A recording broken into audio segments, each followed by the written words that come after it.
Bonjour à tous, je pense qu'on va débuter notre commission. Donc il est 9h41, merci de fermer la porte, nous sommes entre nous. Bonjour Madame la Ministre.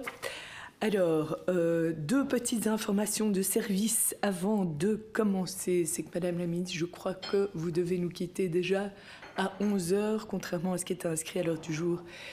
C'était midi, donc les députés doivent s'arranger et leurs questions seront simplement reportées à la semaine prochaine.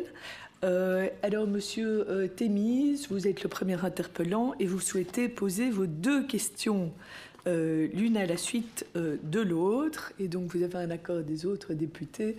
Donc, ce sera bien le cas. Et donc, votre première question porte sur le floating car data. Donc, nous vous donnons la parole. C'est à vous, Monsieur Thémis. Merci, Madame la Présidente, et merci aussi aux deux collègues de m'avoir permis de poser la question suivante aussi. Madame la Ministre, Bruxelles Mobilité utilise de manière croissante les données issues des véhicules flottants, communément appelés floating car data, pour analyser les vitesses de circulation, identifier les congestions et modéliser les flux de mobilité dans la région de Bruxelles-Capitale. Ces données sont en effet intéressantes par leur couverture spatiale fine et leur actualisation fréquente. Cependant, plusieurs études, notamment celles publiées sous l'égide de la World Conference on Transport Research Society, alertent sur un certain nombre de limites structurelles affectant la fiabilité et l'interprétation de ces données. Premièrement, les fournisseurs de FCT, comme HERE, INRIS, TomTom, utilisent des méthodes différentes pour segmenter le réseau routier, agréger les vitesses ou intercepter leurs données manquantes. Cela rend toute comparaison temporelle difficile, voire trompeuse, lorsqu'on change de fournisseur entre 2 années. Deuxièmement, la représentativité des FCT est partielle. Les données sont souvent tirées de flottes professionnelles ou de véhicules connectés, ce qui exclut des catégories importantes de la population et du parc roulant. Cette distorsion peut biaiser certaines analyses, notamment dans les quartiers populaires ou les zones peu denses. Troisièmement, les évolutions des algorithmes de traitement, les modifications des segments routiers ou l'injection des données estimées peuvent altérer la cohérence longitudinale des séries utilisées dans le suivi des politiques publiques. J'aurais quelques questions, Madame la Ministre. Quelle méthodologie utilise Bruxelles Mobilité ou applique-t-elle afin de limiter les biais liés à la variabilité entre fournisseurs des FCD? Comment s'assure-t-on que ces données soient croisées ou pondérées avec d'autres sources, telles que les boucles inductives, les radars ou les enquêtes de terrain? Existe-t-il une évaluation indépendante ou critique de la dépendance croissante au FCD dans les outils d'aide de la décision régionale? Et la dernière, enfin, dans le cadre des projets de planification de la mobilité, Good Move, Zone 30, Plan Piéton, ces limites sont-elles intégrées dans l'analyse d'impact? Merci, Madame la Ministre, des réponses que vous apporterez. Merci, Monsieur Thémis. Madame la Ministre, vous écoutons. Merci pour votre question. Alors, Bruxelles Mobilité est consciente de l'impact lié à la variabilité entre fournisseurs de données de floating car data, les FCD, et les méthodologies propres à chacun. Pour limiter cet impact et garantir la fiabilité des analyses, Bruxelles Mobilité procède à des croisements avec d'autres sources de données, telles que des analyses des observations de terrain, des données ici de comptage ponctuelles ou permanentes, des caméras MPR, Xtreme, magnétomètres et plein d'autres, en collaborant aussi avec plusieurs fournisseurs de floating car data. Bruxelles Mobilité croise également les données entre elles et les analyses précédentes afin d'obtenir des résultats plus précis. Bruxelles Mobilité valorise également les retours du terrain, alors les opérateurs des travaux publics, les administrations communales, les zones de police, le CMU, comme une source primordiale d'informations sur l'état du trafic routier.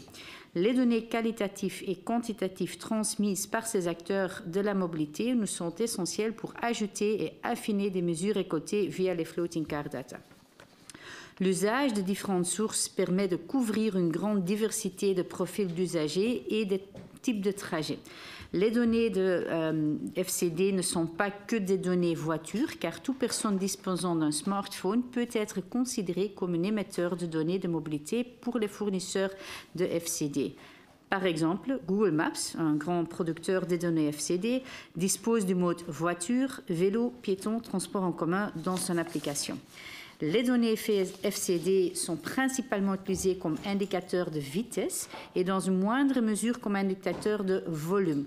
En ce qui concerne les vitesses, les données se relèvent fiables, bien qu'elles soient basées sur un échantillon du trafic total. Il n'existe pas de raison structurelle pour que la partie détectée roule plus vite ou plus lentement que la partie non détectée. À ce titre, les vitesses mesurées via les FCD sont considérées comme représentatives. Nous continuons néanmoins à mener chaque année des comptages de mesures de vitesse sur le terrain dans le cadre d'évaluation de la politique de la ville 30. Ces mesures réelles restent la base principale pour l'analyse des comportements de vitesse, tandis que les données FCD servent de complément précieux, notamment grâce à leur couverture étendue dans l'espace et dans le temps. Leur utilité est aussi reconnue pour la détection des périodes congestionnées et l'analyse de leur évolution à long terme. Dans ce cadre, de légères différences avec les vitesses réelles n'ont que peu d'impact grâce à la robustesse de l'algorithme utilisé. Alors, concernant les volumes de trafic, les données FCD sont utilisées avec prudence. Des comparaisons ont été effectuées entre les volumes estimés via FCD et les volumes observés aux entrées de Bruxelles, mesurés par des boucles à l'induction magnétique à la région flamande. Ces analyses ont montré une bonne cohérence. Elles indiquent qu'avec le fournisseur actuel utilisé, c'est TomTom, plus de 25% du trafic total est représenté dans les données FCD, ce qui constitue une base statistique significative. Alors, en résumé, les données FCD sont croisées et complétées par d'autres sources telles que des mesures par boucle inductive, les radars et les enquêtes de terrain afin d'assurer la fiabilité des analyses produites. Les données FCD sont un outil parmi des autres et ne sont pas utilisées seules afin d'obtenir un résultat d'analyse objectif. Des évaluations indépendantes et critiques existent telles que des produites par le CEREMA, le Centre d'études expertise sur les risques, l'environnement, la mobilité et l'aménagement, entre autres potentiel de floating car data pour l'estimation des débits de janvier 2022. Dans le cadre des analyses de mobilité à l'échelle locale, les volumes de trafic et la répartition des flux entre mouvements Carrefour continuent à être identifiés au moyen de comptage de trafic. Les données FCD, TomTom le plus souvent, ne sont utilisées que pour estimer les origines et les destinations des flux de trafic importants. Alors, sauf exception, il s'agit des flux de trafic sur voiries structurantes du réseau routier. Pour les voiries des quartiers, l'échantillon est le plus souvent insuffisant pour pouvoir être exploité. Merci. Monsieur Thémis, pour une réplique. Oui, merci Madame la Ministre de vos réponses. Effectivement, c'est un outil moderne, très flexible. Il faut à un moment donné, effectivement, donc, de faire le croisement de ces données. Les données que vous repercevez, vous la centralisez, je suppose, quelque part. Et la confidentialité de ces données sont respectées également. Et suite donc à toutes ces données croisées que vous recevez, est-ce que vous avez déjà adapté à certains endroits de la densité et de la réalité sur le terrain? C'est aussi une question qui se pose beaucoup de gens. Ces données sont-elles à un moment donné donc recueillies, mais recorrigées à certains endroits? Oui, Madame la Ministre. Oui, c'est le Centre de mobilité qui a toute l'expertise pour le faire, à faire en sorte que les datas qui sont analysées sont au mieux analysés et tous les éléments qualitatifs et quantitatifs pour mettre en complet le système sont évidemment utilisés. Merci, un bon dossier à suivre de près. Merci. Alors nous passons à Madame Benani. Non, Monsieur Thémis qui a cette deuxième question, excusez-moi. Je suis un tout petit peu souffrante et vous le ressentez, oui. Vous l'entendez à ma voix et du coup je suis un petit peu distraite. Monsieur Thémis, donc c'est une question concernant la suppression des places de stationnement avenue et surtout l'inquiétude des riverains à ce propos, avenue du Gros-Tilleul. C'est à vous. Merci Madame la Présidente. J'avais déposé cette question avant les vacances, mais entre-temps, malheureusement, tout a été fait. Madame la Ministre, j'ai été interpellé par de nombreux habitants du quartier autour de l'avenue du Gros-Tilleul à Bruxelles-Ville, concernant des travaux en cours qui engendrent la suppression d'un nombre important de places de stationnement. Selon les riverains, cette suppression intervient sans réelle concertation préalable et dans un contexte déjà tendu en matière de mobilité locale. Une pétition circule actuellement pour dénoncer une série de problèmes. Stress accru pour les automobilistes, détours quotidiens, nuisances accrues et un sentiment d'incompréhension vis-à-vis de la politique de mobilité mise en œuvre. Bien que les objectifs de réduction de l'usage de la voiture individuelle et de sécurisation des voiries soient légitimes et partagés, ils doivent s'inscrire dans une logique de dialogue, d'équité territoriale et d'accompagnement. Mes questions sont les suivantes, Madame la Ministre. La ville de Bruxelles a-t-elle été associée en amont à la planification de ces travaux et à la décision de suppression des places de stationnement? Quelles alternatives concrètes sont mises à disposition des riverains concernés? Quels mécanismes d'accompagnement sont prévus pour éviter que certains quartiers ne se sentent lésés par les nouvelles configurations de circulation? Enfin, quelles mesures la région entend-elle prendre pour renforcer la concertation citoyenne en amont de ce type de projet, en particulier dans les quartiers populaires ou densément peuplés? Merci, Madame la Ministre. Merci, Madame la Ministre. C'est à vous. Merci pour votre question. Alors ici, on parle d'un chantier ayant lieu sur une voirie communale et ne figure pas dans l'outil Osiris. Alors, je suis bien en mal de pouvoir vous donner une quelconque information à ce sujet. Et les gestionnaires de voiries concernés, c'est la ville de Bruxelles. Alors, je dois vous inviter d'interpeller les autorités compétentes qui seront à même, si elles le décident, d'envoyer un inspecteur de chantier. Néanmoins, je peux vous indiquer que l'on se situe là aux abords de l'Atonium, dans un environnement urbain peu densément peuplé et en partie occupé par le parc d'Ossegem. Alors, d'après une vérification exécutée par Parking Brussels dans un secteur d'environ 2000 places centré sur l'avenue de Grosse-Tilleuil, il s'avère que les taux d'occupation sont plutôt faibles, à une trentaine de % la nuit et en journée, jusqu'à 45 en soirée, soit un important niveau de places vacantes, quel que soit le moment de la journée. Ceci doit toutefois s'éteindre en situation normale, c'est-à-dire hors événements ponctuels et hors chantier, mais je dois vous inviter à vous adresser au gestionnaire de voirie qui est la ville. Merci, Madame la Ministre. Bon, je suis conséquent à la ville de Bruxelles aussi. Cette question, je l'ai demandée et on me dit qu'en fait, ça fait partie du grand chantier A12. Donc, c'est vraiment des chantiers qui se concertent et qui sont vraiment ensemble. Donc, j'entends votre réponse, mais en tant que ministre, vous avez également donc, la responsabilité ici Bruxelles Mobilité, parfois également de rassembler tous ces acteurs et de trouver des solutions dans le futur. Parce qu'à l'heure actuelle, qu'est-ce qui se passe dans ce quartier? Le chantier continue et c'est devenu un lieu très accidentogène. Donc, je vous invite également, lorsqu'il y a des chantiers de cette envergure, conjointement avec Bruxelles Mobilité, puisque l'A12 n'est pas terminée et que la ville de Bruxelles, en concertation, je suppose, mais c'est une réponse tout à fait différente que j'ai reçue d'eux, mais je n'y manquerai pas de leur interpeller et de revenir vers vous. Merci, Madame la Ministre. Merci beaucoup. L'incident est clos et nous passons donc à la question de Madame Benani concernant le déploiement tardif d'infrastructures de stationnement sécurisées pour les vélos. C'est à vous, Madame Benani. Je vous remercie infiniment. D'emblée, je souhaite présenter mes excuses pour mon retard. Évidemment, les transports scolaires de la COCOF m'ont averti à 7h45 que le bus de mon fils était annulé. Donc, mea culpa. Madame la Ministre, les derniers rapports de l'Observatoire du vélo montrent une tendance très claire. La pratique cyclable progresse de manière continue à Bruxelles. De plus en plus de citoyens adoptent le vélo comme moyen de transport quotidien, un changement que l'on peut saluer et qui s'inscrit dans les objectifs régionaux de mobilité durable. Toutefois, cette dynamique positive se heurte à un obstacle majeur, le manque persistant d'infrastructures de stationnement vélo sécurisées et accessibles, en particulier dans les lieux stratégiques de la mobilité. Ce retard est perceptible dans de nombreux quartiers, mais il est particulièrement préoccupant aux abords des gares. Celle-ci devrait jouer un rôle central dans l'intermodalité de vélo-train, mais les usagers y trouvent souvent des emplacements en nombre insuffisant, peu sécurisés ou simplement inexistants. Cela freine l'adoption du vélo comme maillon d'un trajet combiné et envoie un signal contradictoire aux usagers. Ce décalage entre l'augmentation de l'usage du vélo d'une part et la lenteur du développement des infrastructures nécessaires d'autre part, notamment autour des pôles de transport, constitue un frein tangible à la transition que nous souhaitons et que nous appelons tous de nos vœux. Dès lors, Madame la Ministre, je me permets de vous poser quelques questions. Mon Dieu. Quels obstacles avez-vous rencontrés expliquant le retard observé dans le déploiement des stationnements vélos sécurisés à l'échelle de la région et en particulier aux abords des gares? Quels sont les objectifs chiffrés de la région en matière de stationnement vélo, tant en nombre de places qu'en répartition géographique et selon quel calendrier? Une stratégie différenciée a-t-elle été envisagée pour répondre aux besoins spécifiques des quartiers résidentiels, des pôles multimodaux comme les gares et des zones à forte densité de fréquentation? En ce sens, des actions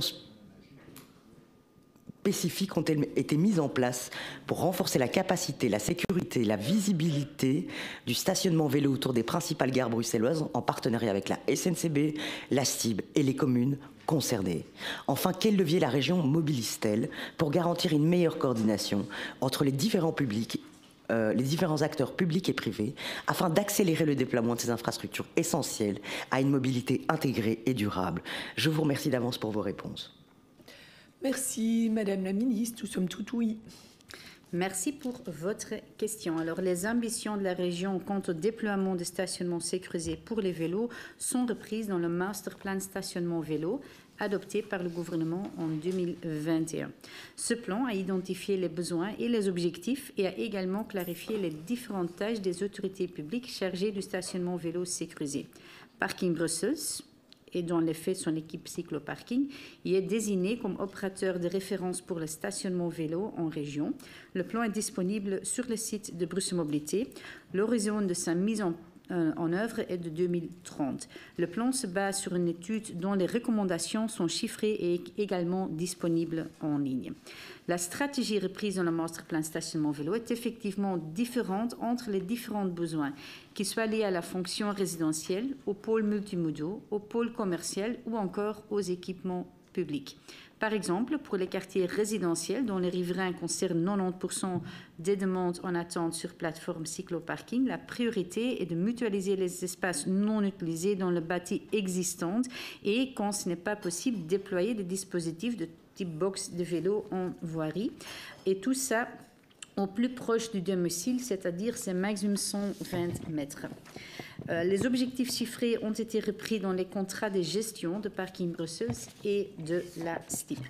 Les obstacles à l'échelle de la région pour le déploiement de l'offre sécurisée sont premièrement d'ordre financier, alors le coût des investissements important, coût d'entretien supérieur aux recettes, coût de personnel chez Parking Brussels et autour des gares s'ajoutent les difficultés liées à la multiplicité des acteurs, à la densité des fonctions. Il y a aussi Horeca, commerce, le service de mobilité comme les taxis qui disputent l'espace disponible et les contraintes techniques. Au niveau national, les NCB souhaitent créer 40 000 places pour le stationnement vélo entre 2022 et 2032. Les projets sur Bruxelles ont été décrits dans la réponse aussi à la question écrite 134 de M. Temis concernant l'intermodalité et le développement des infrastructures cyclables. Comme ça, vous avez les détails qui sont là. La région travaille avec Belleris pour financer les études de faisabilité de parking vélo dans les gares SNCB et parfois pour financer les parkings eux-mêmes. Par ailleurs, un groupe de travail réunissant la STIB, Bruxelles Mobilité et Parking Brussels se penche sur les collaborations possibles pour l'aménagement des parkings vélos dans et à proximité des stations de tram et métro. Un grand parking vélo est bien prévu depuis plusieurs années dans le grand quadrilatère de la gare du Midi, mais sa réalisation n'est pas encore programmée. À la gare du Nord, un grand parking devrait également voir le jour dans le cadre du projet CCN, mais celui-ci ne dispose pas encore d'un permis d'urbanisme, mais aujourd'hui un parking existant à côté du point vélo-gare du Nord. À la gare centrale, il n'y a aucun espace disponible sur le terrain public, SNCB, Infrabel ou la région. Alors une solution est à trouver dans les bâtiments de bureaux à proximité soumis au COBRAS. D'autres projets sont en cours, comme le réaménagement complet de la gare d'Etterbeek prévu à l'horizon de 2028 avec la création d'un parking vélo de 197 places. Merci. Madame Benani. Écoutez, je vous remercie, Madame la Ministre, pour cette réponse extrêmement détaillée, comme à chaque fois. Maintenant, je déplore que ça prenne un petit peu beaucoup de temps, parce que je pense que vous avez également la volonté de vouloir développer cette mobilité, cette forme de mobilité douce. Mais je pense qu'il y a vraiment un focus à faire. Et vous l'avez dit, il y a une multiplicité d'acteurs près des gares. Et je pense que, sincèrement, ça doit être la priorité politique du prochain gouvernement, si gouvernement il y a. Merci, l'incident est clos et je vous redonne la parole, Madame Benani, concernant la réduction de la place accordée à la voiture sans aggraver les inégalités. C'est à vous. Je vous remercie, Madame la Présidente. Madame la Ministre, alors que Bruxelles poursuit une réduction de la place accordée à la voiture, il est essentiel de garantir que cette transition n'accentue pas les inégalités sociales et territoriales. En effet, certaines catégories de la population restent fortement dépendantes de la voiture individuelle, faute d'alternatives réellement adaptées à leur réalité de vie. Et là, je pense par exemple aux familles nombreuses, je pense par exemple aux familles avec un enfant handicapé, je pense à toutes ces personnes-là pour qui la voiture est une absolue nécessité. Les familles monoparentales, les personnes en situation de handicap, comme je le disais, les aidants proches ou encore les habitants de zones périurbaines ou rurales sont autant de publics pour lesquels l'usage de la voiture est souvent contraint, plus que choisi. De plus, la hausse des coûts de la vie, combinée aux pressions économiques liées à l'entretien d'un véhicule et au coût de stationnement de place, nombre de ménages sous stress financier croissant. Dans ce contexte, il est crucial de garantir que la politique mobilité ne crée pas de fractures sociales supplémentaires et qu'elle tienne compte des réalités concrètes vécues par ces publics. Dès lors, Madame la Ministre, voici mes questions. Comment évaluez-vous l'impact social des politiques de réduction de la voiture sur les publics dépendants de leur véhicule, en particulier en termes d'accès à l'emploi, aux soins et aux services essentiels? Des études d'impact social ont-elles été réalisées pour évaluer les conséquences des restrictions de la circulation automobile sur les publics précaires ou vulnérables? Comment votre stratégie de mobilité prend-elle en compte les besoins spécifiques des familles monoparentales, des personnes en situation de handicap et des aidants proches? Des concertations ont-elles été menées avec les associations représentant les publics concernés pour co-construire des alternatives adaptées à leurs besoins réels? Et enfin, avez-vous envisagé de renforcer l'accompagnement spécifique de certaines catégories de publics, telles que les aidants proches, les personnes à mobilité réduite ou les familles précarisées dans le cadre de la stratégie de mobilité régionale? Alors évidemment, on a envie que l'objectif est que la voiture prenne moins de place à Bruxelles, incontestablement, mais il ne faut absolument pas oublier ce public. Je vous remercie, Madame la Ministre. Madame la Ministre. Merci pour votre question. Alors, s'inscrit dans une approche inclusive, c'est quelque chose qu'on a tous fait dans une ville comme Bruxelles. Alors, le plan Good Move vise à l'amélioration de la qualité de vie de tous les usagers, les habitants et les habitants de la région. Les visiteurs de la région. Des actions spécifiques dans ce cadre sont en exécution. Ces dernières années, Bruxelles Mobilité a mené plusieurs études et enquêtes visant à mieux cerner la dépendance automobile de la population en général et en particulier des publics plus précarisés ou vulnérables. Alors, on peut citer 3 initiatives. BM a obtenu un jeu de données administratives de Stadbel permettant d'étudier l'équipement automobile des ménages et notamment des caractéristiques techniques des véhicules en fonction de leurs caractéristiques socio-économiques, le revenu, le type de ménage, la localisation, etc. Deuxièmement, BM a aussi réalisé une enquête sur le besoin de disposer d'une voiture auprès de 1800 automobilistes bruxelloises. Le rapport est aussi online, évidemment. Cette enquête a permis d'évaluer l'intensité de la dépendance à la voiture en fonction des caractéristiques socio-économiques des personnes et des ménages, mais aussi de faire état de divers enjeux connectés, la difficulté de stationnement, l'usage de la voiture pour les vacances, l'ouverture à une vie sans voiture, etc. Et troisièmement, BM a reçu de Stadbel les microdonnées de l'enquête sur les revenus et les conditions de vie, le CILC, ce qui a permis d'étudier la possession automobile des ménages au prisme de leur niveau de privation. Il n'est pas possible maintenant de résumer l'ensemble de ces travaux en quelques minutes, mais je pense que c'est important de savoir qu'il existe des données et des études. Les enjeux croisés de précarité et de dépendance automobile sont complexes, sont multidimensionnels. On peut cependant souligner ici que ces études confirment que la présence d'enfants, et en particulier de plusieurs d'enfants, montre une plus grande dépendance à la voiture, de même que certains types d'emplois, plutôt des emplois manuels et indépendants. Bruxelles Mobilité organise une concertation avec divers acteurs via la Commission régionale de mobilité. Il y a la Ligue des familles, de Gezinsbond, le collectif Accessibilité Wallonie-Bruxelles, le CAWAP, sont présentés au sein de cet organe. Ces organisations défendent respectivement les intérêts des familles, entre autres les monoparentales, et des personnes en situation de handicap. Il faut aussi souligner la mise en place en 2024 d'une section inclusion sociale au sein de la CRM. Cette section réunit 3 fois par an, outre la Ligue de famille et des Gezinsbond, également des représentants des syndicats et des associations luttant contre la précarité. Parallèlement à la CRM et ses sections, BM organise aussi des échanges ad hoc avec des associations représentant des publics cibles spécifiques. Citons les 2 exemples suivants. Pour ce qui concerne l'amélioration de l'accessibilité de la région et la prise en charge des besoins des personnes en situation de handicap, BM entretient de nombreux échanges, plus ou moins formalisés, avec les CAVAP, entre autres via une task force accessibilité et une task force piéton.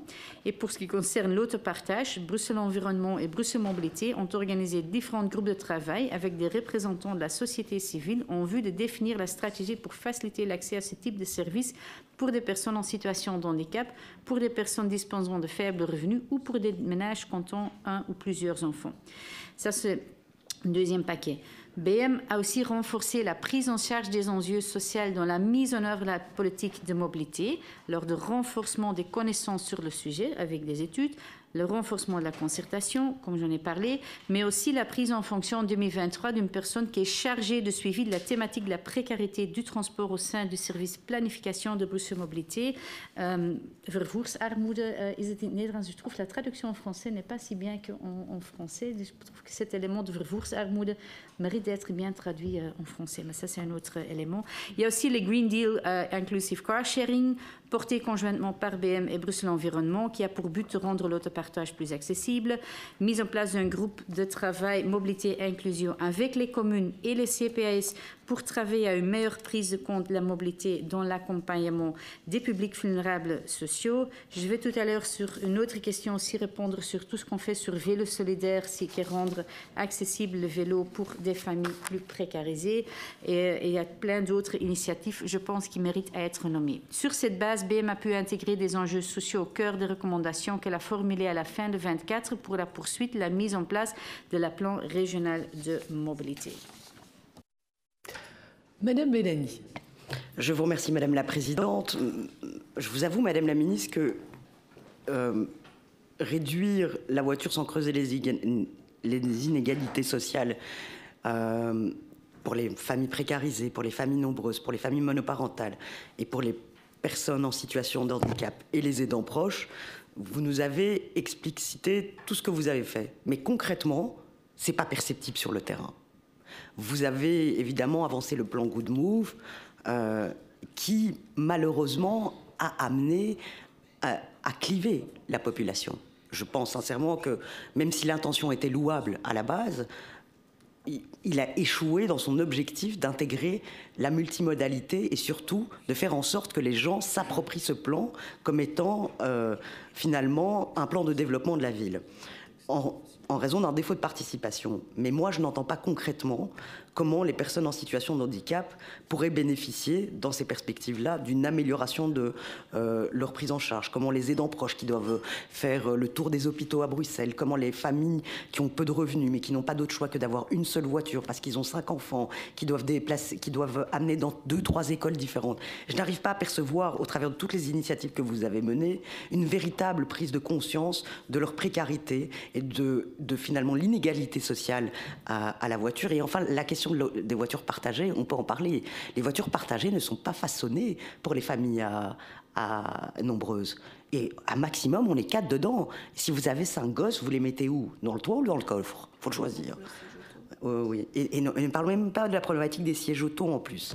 Et donc, je vous avoue que là, sur ce coup-là, Madame la Ministre, autant là, ça va pas, quoi.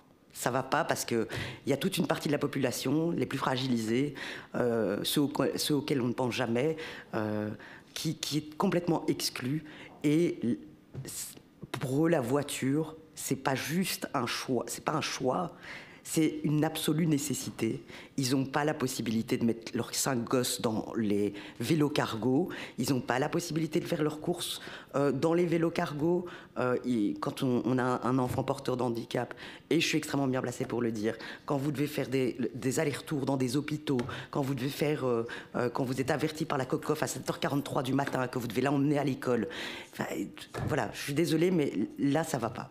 Là, on a oublié les publics fragilisés. Là, on oublie toutes celles et tous ceux qui n'ont pas de voix. Et s'ils vous entendent aujourd'hui, ils ne vont rien comprendre à ce que vous avez mis en place parce que leur quotidien n'a pas changé. Coup de gueule de Madame Benani. Est-ce que vous souhaitez apporter des réponses? On peut entamer tout le débat politique là-dessus. Je pense que vous réalisez aussi que la plupart des ménages bruxellois n'ont pas de voiture. Ce n'est pas parce qu'ils sont tous écologistes et qu'ils préfèrent se déplacer autrement, c'est vous notamment par précarité. Faire en sorte que les enfants peuvent avoir une école de qualité dans leur quartier, se déplacer à pied, à vélo, en transport en commun, tout seul en sécurité, ce sont des objectifs qui sont cruciaux aussi pour viser des grosses parties de nos citoyens et co-citoyens. Il faut évidemment viser et faire des mesures spécifiques pour les familles qui sont dépendantes des véhicules et en précarité, prendre des mesures liées à ceux et ci, mais dire que tout ce qu'on a mis en place va à l'encontre de l'inclusivité, je pense que vous comprenez que je ne suis pas d'accord. Et je rappelle aussi que c'est important aussi, notamment pour des personnes, par exemple, réduites, d'avoir des trottoirs larges, bien sécurisés, d'avoir des endroits facile à se déplacer. Alors là aussi, ce sont des choix qu'il faut faire, notamment pour que les piétons et les cyclistes et les personnes à mobilité réduite dans notre région puissent se déplacer tout en sécurité. Madame Benani, la parole au Parlement.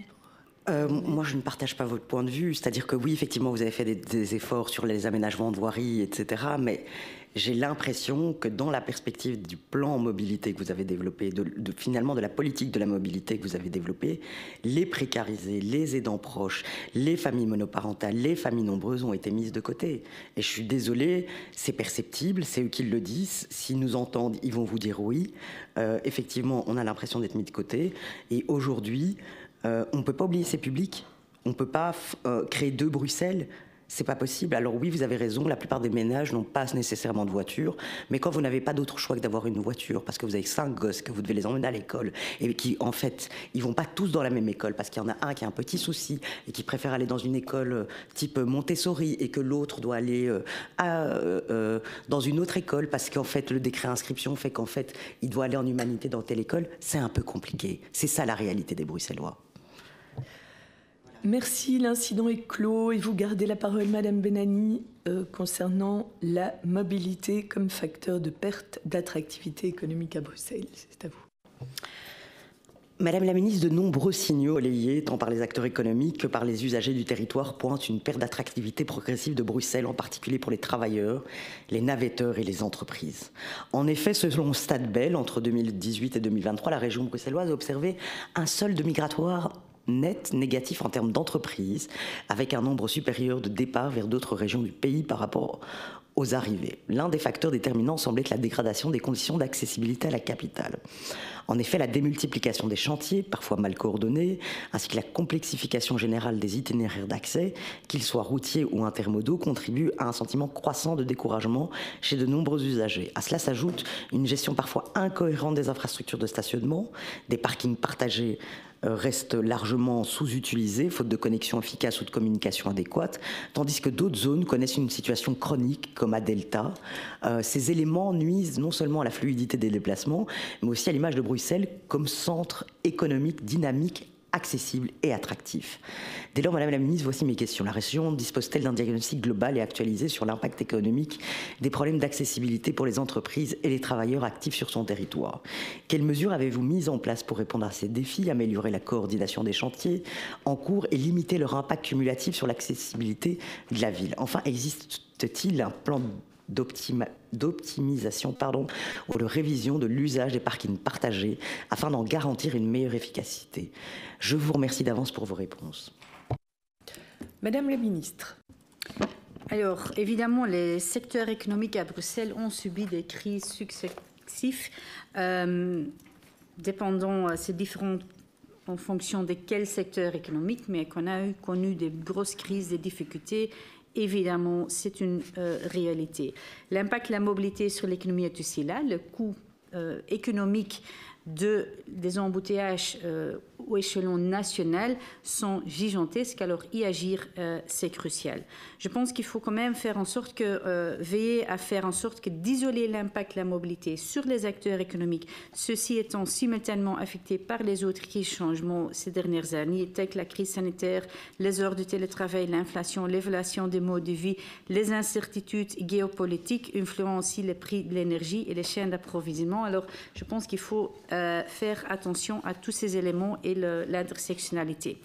Il y a des chiffres de migration. Là, j'aimerais quand même recontextualiser des éléments. Il y a toujours eu plus d'entreprises qui quittent Bruxelles que d'entreprises qui arrivent des autres régions.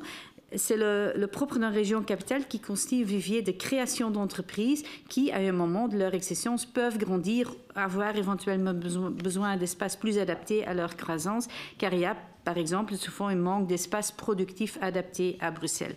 Pour autant, il n'y a jamais eu autant d'entreprises à Bruxelles. Quand c'est bien pour Bruxelles, il faut aussi le dire. Ce sont les chiffres de Stadbel.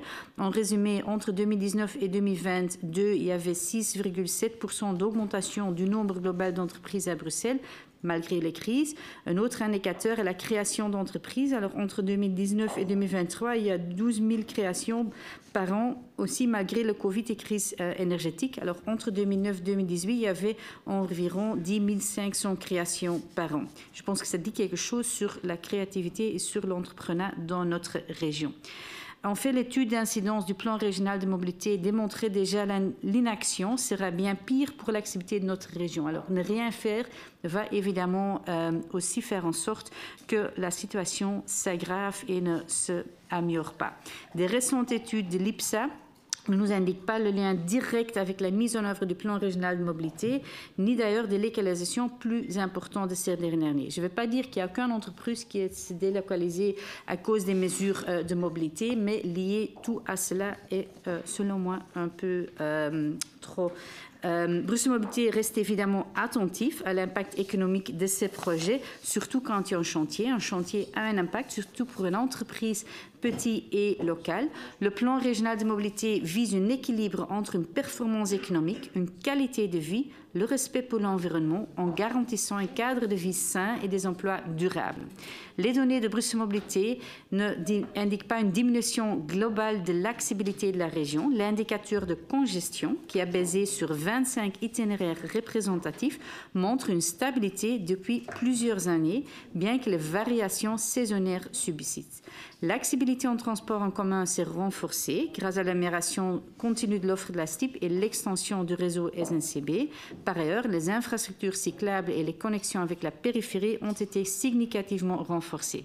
Les dernières enquêtes de mobilité relèvent un net recul de l'usage de la voiture au profit des transports publics et de la mobilité active. Entre 1999 et 2024, le part modal de l'automobile est passé de 53% à 29%, tandis que celle des transports publics a doublé de 15% à presque 30%, et celle de la marche et du vélo est passée de 30% à 40%. Parallèlement, la proportion des personnes utilisant fréquemment uniquement la voiture a chuté de 53% à 18%, alors que celles qui utilisent peu ou pas ne sont pas passées de 19% à 48%. Comme toute grande ville, Bruxelles est en perpétuelle transformation avec de nombreux chantiers qui sont souvent essentiels. Alors, conformément à l'ordonnance de 2018, la commission de coordination des chantiers doit assurer une coordination des chantiers afin de préserver la voirie et de limiter l'impact sur les riverains, commerçants et usagers. Contrairement à ce qui est avancé, les données à la disposition de Parking Brussels montrent un effet positif de la politisation sur l'attractivité économique de la région. À l'échelle de la région Bruxelles-Capitale, depuis l'initiation de la politique régionale de stationnement en 2009, de nombreuses entreprises assujetties à la TVA y a fortement augmenté, passant un peu plus de 80 000 à près de 119 000, soit une augmentation de 49%. C'est basé sur des chiffres de IPSA. Un récent focus réalisé sur la commune d'Ixelles confirme cette tendance globale. On y constate une augmentation du nombre d'entreprises, plus de 62% durant la même période, alors que la commune est passée d'environ 30% de places payantes à plus de 80% de nouveau des sources de IPSA, mais aussi de Parking Brussels. Puis on parle aussi des parking rails qui sont des pôles d'échange essentiels favorisant le transfert des automobilistes vers le transport public dès l'entrée en région. Parking Brussels ouvre à l'optimisation de leur usage selon les spécificités de chaque site. OSL, une utilisation progressiste développée pour concilier remplissage et qualité de service. À KNM, la gestion du site complet vise un usage optimal, tandis qu'au CERIA, une campagne de communication a permis une nette amélioration des taux de fréquentation. Oh, désolé, j'ai dépassé mon temps de parole. Je vais m'arrêter là, Madame la Présidente. Je vous remercie, Madame la ministre, pour cette réponse qui a été extrêmement détaillée. Voilà, je crois que j'ai plus rien à dire. Pour une fois, j'ai rien à dire, ça arrive. Merci. Eh bien, nous passons à Monsieur Ouragli, qui va poser des questions sur Fix My Street. Très bien. Vous avez oublié un « Ouragli ». Non, il n'y a pas de souci. Bonjour, Madame la Ministre. La plateforme Fix My Street, outil de signalement participatif des problèmes dans l'espace public bruxellois, est souvent présentée comme un levier de démocratie numérique de proximité. En 2023, elle a enregistré plus de 84 000 signalements, donc 46% en plus par rapport à 2022, et 130 000 incidents résolus. Grâce à des améliorations techniques et à une participation citoyenne croissante, mais ces chiffres ne suffisent pas à lever les critiques formulées dans une policy brief parue en mai 2024 dans le cadre du programme Prospective Research for Brussels. Une étude menée entre 2021 et 2024 met en lumière de fortes disparités entre communes.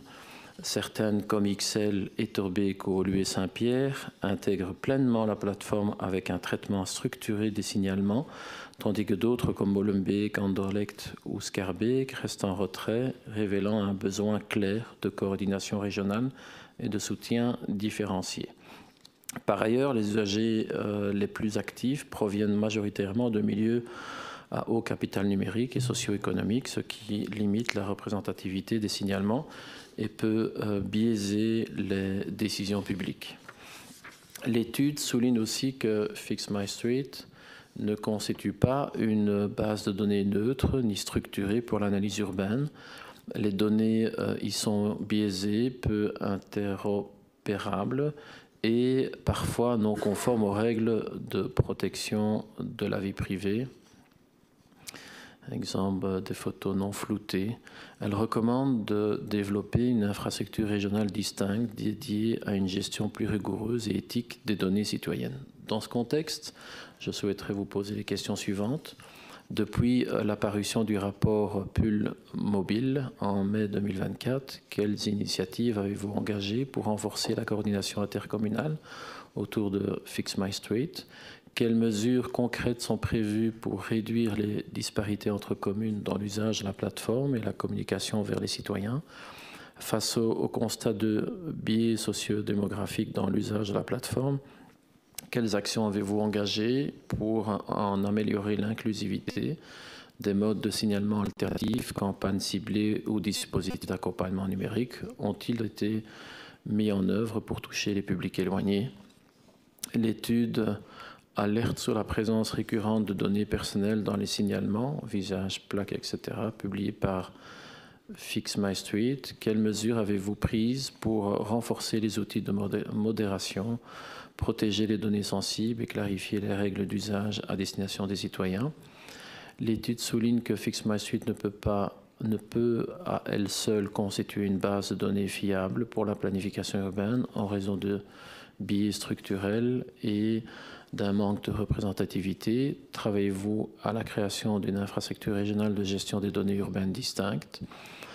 Quelles sont les perspectives d'évolution en matière de cadre open data structuré permettant une exploitation plus équitable, sécurisée et interopérable des données citoyennes? Et enfin, vu la croissance des signalements et des résolutions via Fix My Street, comment cette évolution influence-t-elle votre stratégie de coordination avec des communes et de soutien au développement technique de l'outil? Un bilan global des usages par commune et des réponses administratives est-il déjà connu pour 2024? Je vous remercie pour vos réponses. Madame la ministre, pour une réponse. Merci pour votre question. Alors, depuis la parution du rapport Pull Mobile en mai 2024, Paradigme, qui est gestionnaire technique de la plateforme Fix My Street, a intensifié sa coordination interinstitutionnelle afin d'améliorer l'usage de l'outil et de réduire les disparités entre les gestionnaires de la plateforme et les utilisateurs. Alors, chaque année, Paradigme organise 3 à 4 comités de pilotage technique réunissant Bruxelles Mobilité, Bruxelles Propreté et les représentants des communes. Ces instances permettent d'échanger sur l'évolution des évolutions fonctionnelles, les priorités de développement et les actions de communication. En matière d'inclusivité, Fix My Street a obtenu en février 2024 la certification AnySurfer, attestant haut niveau d'accessibilité de son site web. En tant que portail en ligne mutualisé, mise à disposition de plusieurs administrations pour la gestion de leurs services publics, il convient de rappeler que chaque administration concernée, relevant généralement des ministres différentes selon leurs compétences, reste responsable pour proposer leurs propres canaux de contact pour assurer l'accès de leurs services. Alors, conformément à l'ordonnance Bruxelles numérique, ces administrations sont tenues à garantir l'existence d'au moins 3 alternatives d'accès, un guichet physique, le téléphone et le contact postal, et ce, indépendamment de l'existence de Fix My Street. Paradigme, en tant que coordinateur technique de la plateforme, informe que les commentaires, photos et des autres contenus associés à un signalement doivent être validés par un gestionnaire responsable au sein de l'administration destinataire. Les gestionnaires ainsi que les usagers clés, les key users, sont sensibilisés à cette responsabilité lors de leur formation initiale et lors de chaque rencontre de suivi. Les développements sont en cours également pour renforcer la modération, notamment via l'anonymisation automatique des commentaires, effective dès 2024, ainsi que le floutage automatique des visages et des plaques d'immatriculation prévues dans le calendrier d'amélioration de la plateforme 2025-2026. Et là, je dois dire, c'est sous réserve de financement. S'agissant de l'usage de Fix My Street pour la planification urbaine, il convient de rappeler que Paradigme assure la mise à disposition, la maintenance et le développement technique de Fix My Street. Les administrations et cabinets responsables des métiers concernés assurent, quant à eux, la coordination politique, la définition des priorités métiers et les arbitrages budgétaires qui sont liés. Au niveau de Bruxelles Mobilité, les gardes-routes parcourent les voiries régionales avec chacun un secteur de taille équivalente.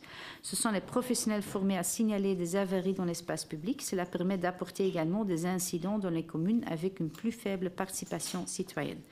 En plus de Fix My Street, la région dispose de différents outils permettant de connaître la composition de l'espace public, tel que Mobigis, qui est composé principalement des cartes et des jeux de données en open data, ainsi qu'un système d'asset management permettant de connaître l'historique, le type et la position des différentes assets présentes en voirie. Enfin, la croissance continue du volume de signalement, 65% émises par les citoyennes, confirme l'intégration croissante de Fix My Street dans la pratique quotidienne des Bruxellois. Pour obtenir un bilan détaillé des usagers et des représentatifs administratifs par commune, je vous invite évidemment à contacter directement les autorités communales compétentes, gestionnaires des données et propriétaires de leur traitement.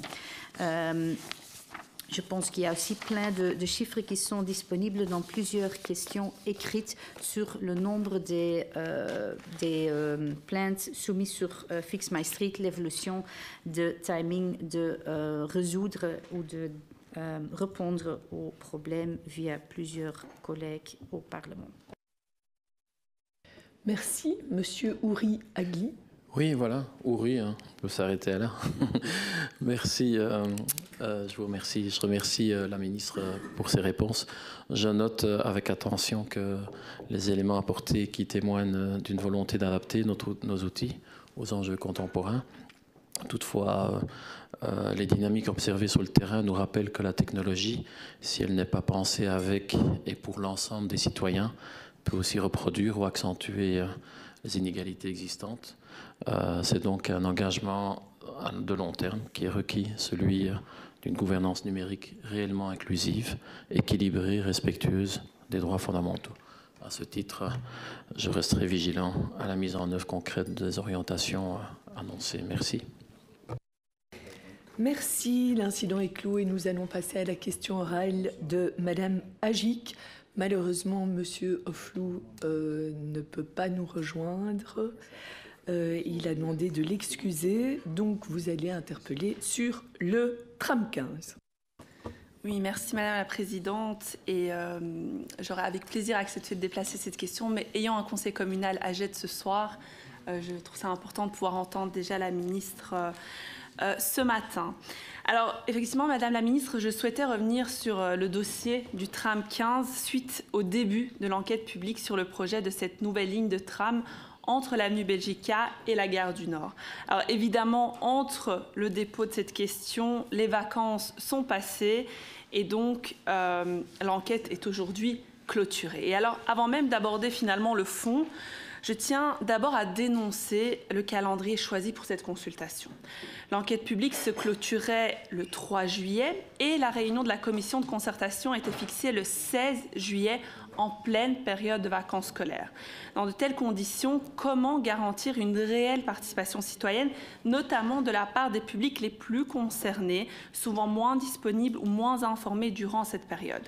Alors même si ce n'est ni Bruxelles Mobilité ni la STIB qui lance cette enquête publique, il serait utile de se questionner sur ces méthodes pour l'avenir avec vos partenaires, parce que ce n'est pas la première fois que ça arrive sur de grands projets conséquents qui, je pense, méritent un autre traitement que d'autres projets plus anecdotiques qui ne vont pas changer profondément la vie de tout un ou de 3 quartiers en l'occurrence.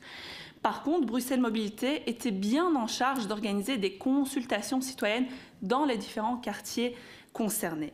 Et quelle ne fut pas ma surprise, Madame la Ministre, de lire dans les documents de l'enquête publique que celle à Belgica s'est résumée à une séance d'information visible sur le terrain via la présentation de quelques panneaux dans une galerie commerciale un samedi après-midi.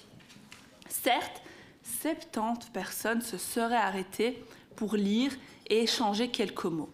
Mais combien parmi elles sont réellement habitantes ou habitants du quartier Belgica ou des rues concernées? Combien ont été en mesure de poser des questions critiques ou d'exprimer un avis éclairé sur un projet aussi impactant pour le quotidien? Aucun chiffre précis sur l'avis de ces 70 personnes qui se sont arrêtées devant des panneaux un samedi après-midi en allant au Deleuze. Ce manque de rigueur dans la consultation s'ajoute à une série de problèmes de fond. Le tracé proposé aujourd'hui est déjà desservi par une ligne de bus et le terminus est déjà encadré par 2 stations de métro. En quoi est-ce que ce projet améliore-t-il réellement la mobilité? En quoi c'est vraiment là que les moyens aujourd'hui si minces de notre région doivent-ils être utilisés? Ce qui est clair en revanche, ce sont les conséquences très concrètes pour les habitants de Gênes et de Molenbeek. À Belgica, on passe de 207 à 118 places de stationnement. À Picard, vraiment, tenez-vous bien pour ceux qui ne sont pas au courant, on passe de 182 places à 39. Dans un quartier déjà sous tension, où la voiture reste souvent une nécessité, elle est souvent partagée par plusieurs personnes, par plusieurs familles, pour de nombreuses raisons familiales et professionnelles. Et ce ne sont évidemment pas les nouveaux habitants de Tour et Taxi qui ont accès à un parking en sous-sol qui seront affectés par cette décision. Ce sont bien les familles populaires, les travailleurs, les commerçants locaux. Je vous vois déjà nous dire que 50% n'ont pas de voiture. Très bien, mais que faisons-nous pour ceux qui en ont toujours une et qui en ont vraiment besoin? D'ailleurs, il y a aussi les commerçants, par exemple de la place Ouéry, qui n'ont même pas été consultés alors qu'ils verront leur accessibilité réduite et leur cadre de travail bouleversé. J'en parlais par exemple avec le pharmacien de la place qui m'expliquait être profondément inquiet pour sa pharmacie qui est présente dans le quartier depuis 3 générations. Enfin, Comment justifier de telles suppressions de parkings à Picard sans même atteindre le niveau requis de végétalisation de l'espace public avec à peine 4,5% d'espace vert, soit moins de la moitié de ce que prévoient les standards en matière d'aménagement urbain. Donc ici, vous nous supprimez un chiffre fou de places de parking et vous n'êtes même pas capable d'amener au moins en remplacement assez de végétalisation dans ce quartier. Alors, Madame la Ministre, les questions que je me pose sont les suivantes. Comment justifiez-vous de lancer une enquête publique et d'engager des coûts alors que rien ne garantit que ce projet puisse être soutenu financièrement par le prochain gouvernement? Quel est le coût du tram 15? Et ça, j'aimerais vraiment enfin avoir une réponse là-dessus. J'espère qu'on l'a. Dans quelle mesure une présentation de 70 panneaux de quelques panneaux à 70 passants dans une galerie commerciale peut-elle considérer comme une consultation citoyenne digne de ce nom? Pourquoi ne pas s'opposer au lancement d'une enquête publique de concertation en pleine période estivale? N'aurions-nous pas pu attendre septembre? De toute façon, on n'a pas les budgets débloqués.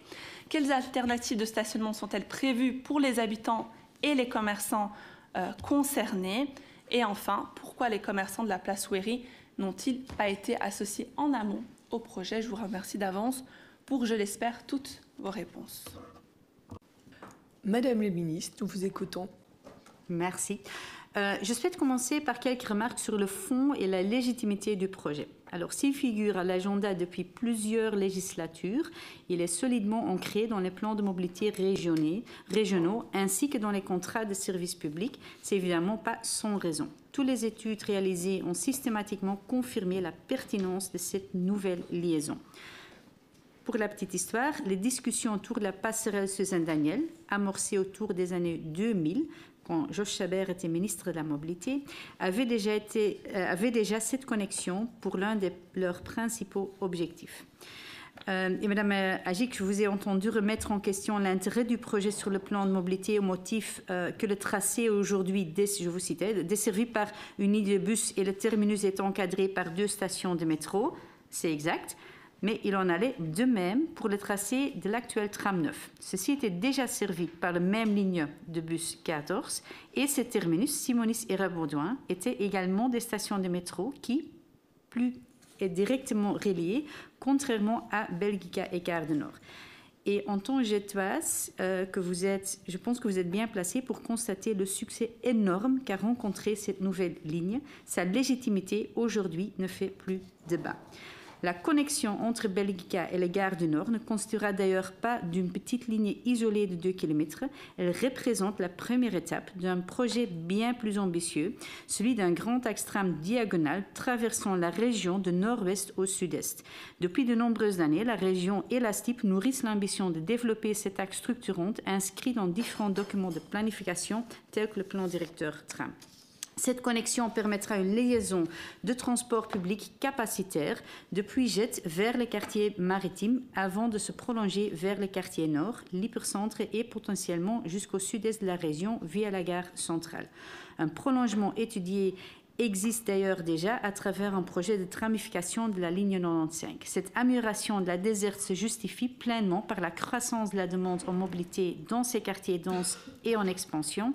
Le quartier Tour et Taxi y contribue fortement, tant par l'augmentation de sa population que par son importance croissante comme pôle d'emploi et des activités. Je viens maintenant aussi aux questions plus en détail sur la forme et la procédure. Alors, il est important de rappeler que la demande d'un permis de remise a été introduite avant les élections régionales 2024. Toutefois, c'est Urban Brussels qui revient de se prononcer sur la complétitude du dossier avant le lancement de l'enquête publique.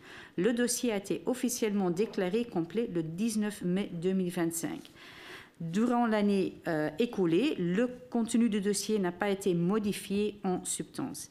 Cela dit, BM et la STIP ont accordé une attention particulière à la participation citoyenne en amont de la demande de permis. Pour le secteur Belgica, une séance d'information s'est tenue le samedi 17 février 2024 dans un lieu de passage fréquenté du quartier, accessible durant une grande partie de la journée afin de permettre au plus grand nombre de citoyens d'y participer. Pour le secteur Bolivar, une autre séance d'information a été organisée le 22 février 2024 avec une permanence assurée jusqu'à 19h pour atteindre le public aussi large possible. Concernant le secteur Picard, plusieurs initiatives témoignent d'une réelle volonté d'impliquer les habitants. Une soirée d'information le 27 avril 2023 présentant différents scénarios avec une centaine de questionnaires remplis par les participants. Une présence à la Brocante, la rue Ullens, le 29 avril 2023. Une nouvelle soirée d'information le 27 juin 2023 au Centre communautaire maritime, rassemblant environ 150 participants. 3 permanences au même centre communautaire durant le mois de juillet 2023. Un atelier de discussion avec les habitants organisé le 18 novembre 2023 dans les locaux de Bruxelles Environnement. Pour vous citer quelques exemples. Les invitations à ces événements ont été diffusées par les biais de flyers, affiches, réseaux sociaux, sites web, courriels et via les associations locales. Les commerçantes ont également été conviées à participer à chaque initiative. Il est parfaitement légitime que la procédure urbanistique suive son cours durant cette période des affaires courantes, la demande ayant été introduite avant les élections. Toutefois, la décision politique relative au financement des travaux devrait être prise par un futur gouvernement en plein exercice. Et je rappelle aussi sur le timing et le moment d'une... c'est vrai que mon temps est en train d'écoler sur le moment où on organise une enquête publique. Ce n'est pas Bruxelles Mobilité qui organise l'enquête publique, parce que notamment pour avoir l'indépendance du procédure, alors c'est notamment Urban et les communes qui en sont responsables. Merci. Madame Agic. La réponse se termine là, Madame la Ministre. Pardon ? Ma question principale que je vous pose, qu'on essaie d'avoir depuis maintenant des mois, c'est à combien estimez-vous ce projet ? Il y a des estimations, mais comme vous savez, au moment qu'on va faire un cahier de charges sur base d'un permis, ce sont des estimations qui peuvent encore évoluer. Alors, au moment qu'on a un permis, on va faire évidemment un cahier de charges. Il faut un gouvernement pour cela. On va attribuer le marché pour connaître les prix exacts. Ici, on parle d'un projet tout confondu. Si on parle et des infrastructures et des réaménagements des espaces publics, environ de 50-60 millions d'euros. Mais je n'ai pas envie de vous donner des chiffres détaillés parce que je sais qu'après une enquête publique, après un permis d'urbanisme, ça peut encore évoluer. Alors, pour vous donner le montant exact, ça c'est un montant, je peux vous donner au moment qu'on lance le cahier des charges. Pour l'instant, on n'est pas encore dans cette phase, on est en phase de demande de permis. Et si j'ai la parole, je vais aussi dire sur le stationnement, parce qu'on est toujours qu'il n'y a pas des alternatives, il y a des réels contacts avec Nextesa, de promoteurs de sites Tour & Taxi pour la compensation. Il y a pas mal des espaces vides dans ces parkings souterrains et je pense que ça mérite d'être au moins étudié sérieusement comme réponse pour les citoyens. Je vais faire ma vraie réplique maintenant. De nouveau, vous avez passé une grande partie de votre réponse à me parler de Picard. Moi, je vous pose une question précise sur est-ce qu'on peut estimer que présenter 9 panneaux un après-midi à Belgica, c'est une consultation acceptable.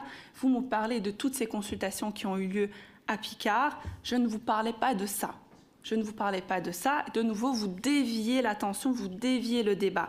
Belgica va se prendre un changement considérable dans un quartier, une énorme suppression de places de stationnement pour n'être que le terminus d'un projet qui, contrairement au tram 9, actuellement concerne 6 arrêts. 6 arrêts contre 24. Je dirais quand même une large différence entre le tram 9 et le tram 15 en prévision. Et alors, vous me dites, ah mais oui, c'est que le début, on a une vision pour que ce soit bien plus long, pour que ça relie 2 zones de la région.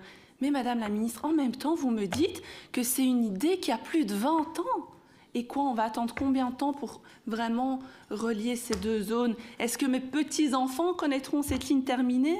Donc non, désolé, 50 à 60 millions, même si ce n'est pas précis aujourd'hui, pour ça, pour 6 arrêts, pour rendre la vie ingérable à de très nombreuses familles.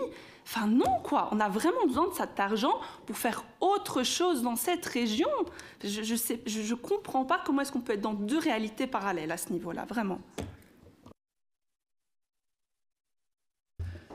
Je pense que l'incident est clos. Je pense que c'est le mieux, oui.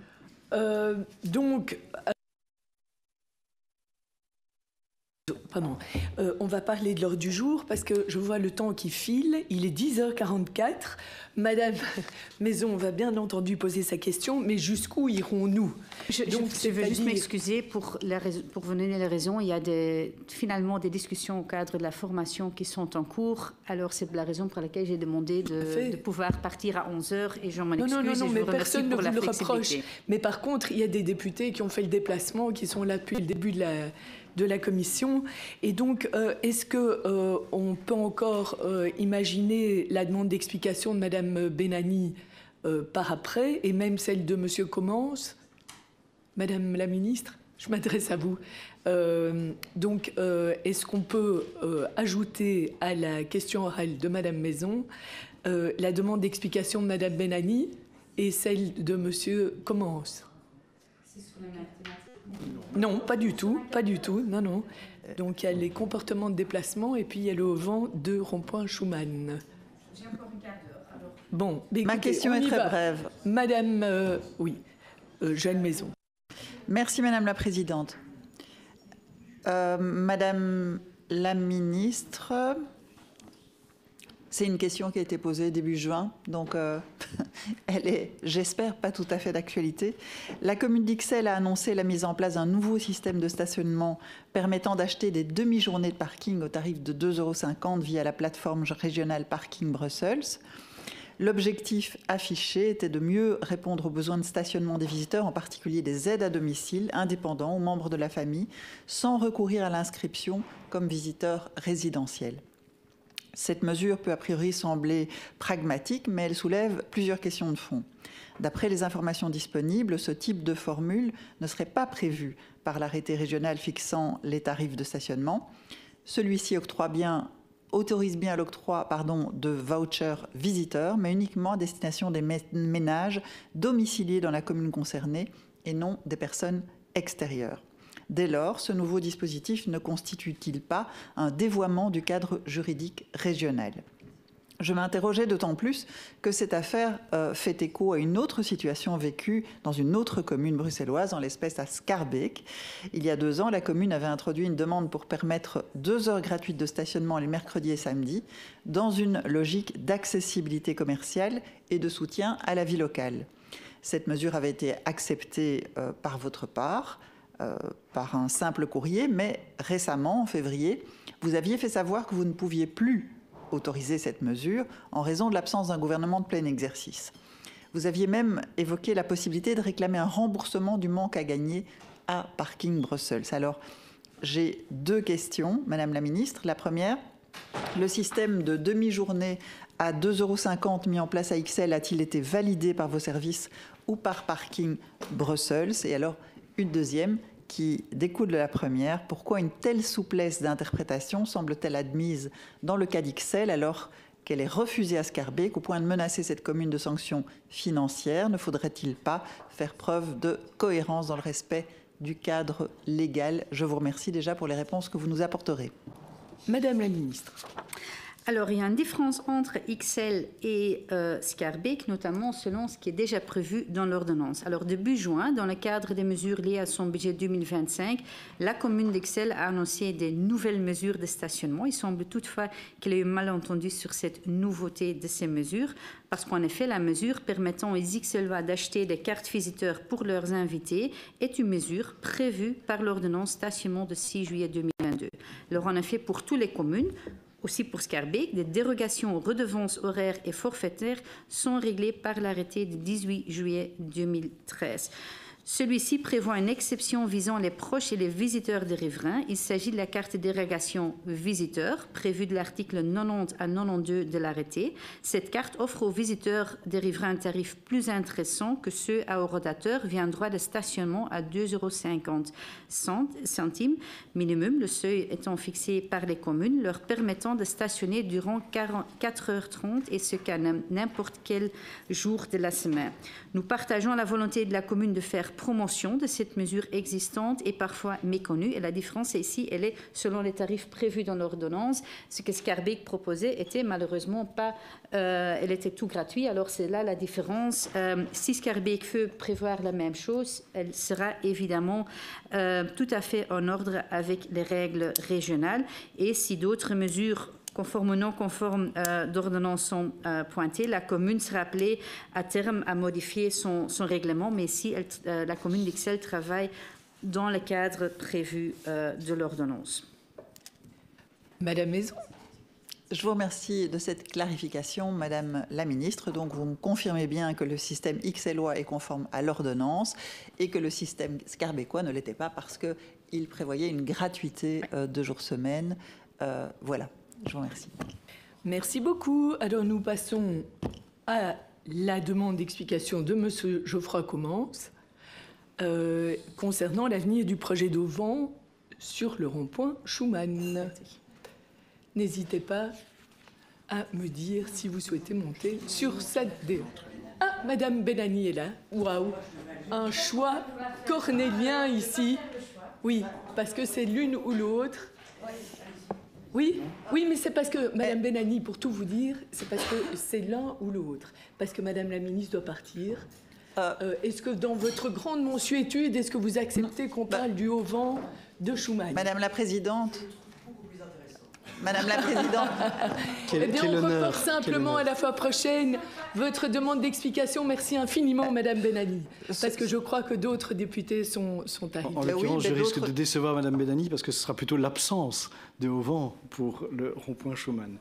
Vous allez comprendre. Voilà. Madame la Présidente, je veux vraiment pas, et je n'ai rien contre votre question, votre demande d'explication, Monsieur Commence, mais vraiment, enfin, je trouve qu'il faut respecter l'ordre du jour. À partir du moment où il y a d'autres députés qui souhaitent intervenir sur la question, sur la demande d'explication de Madame Benani, je suis désolée, Monsieur, je n'ai pas du tout envie de vous ennuyer, mais voilà, ne respecterions-nous pas l'ordre du jour fixé? Écoutez, moi je vous avouerai que je suis venue pour l'enquête sur les déplacements. Donc je suis d'une neutralité absolument totale.